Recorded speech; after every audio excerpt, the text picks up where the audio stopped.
So you're looking for a camera for under £150, ideally a bit less than that. But you don't want to be stuck with a boring silver box, you want something with a bit of style.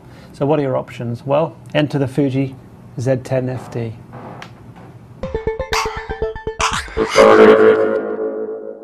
Okay, the Fuji Finepix Z10 FD is better looking than we have any right to expect from a camera at this price point. It's stylish, I'd even go so far to say beautiful, and it comes in 7 colours. This is wave blue, also comes in hot pink, and also available there's midnight black, wasabi green, moss green, sunset orange, and just plain red. This is a 7.2 megapixel camera with a 2.5-inch LCD screen on the back. Has a sliding cover. Makes a nice little noise when you switch it on.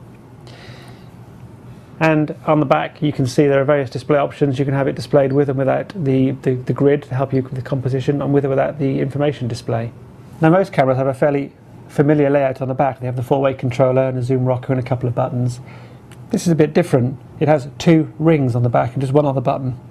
Now the top ring on the left and right are the zoom. As you can see, it's a bit of a noisy zoom. It makes a little bit of a racket.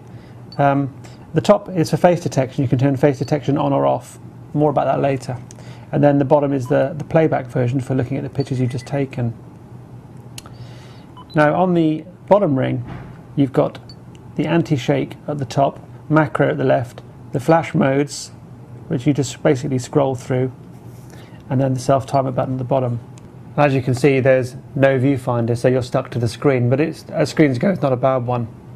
The camera has a 3x optical zoom, equivalent to 38 to 110 millimeter. In the bottom it takes either SD cards or XD cards, you have the choice. But also there's a third choice in that it has 54 megabytes of internal memory, so in fact you don't have to use the memory card at all, or if you run out of space on your card, at least you have a backup on the camera itself.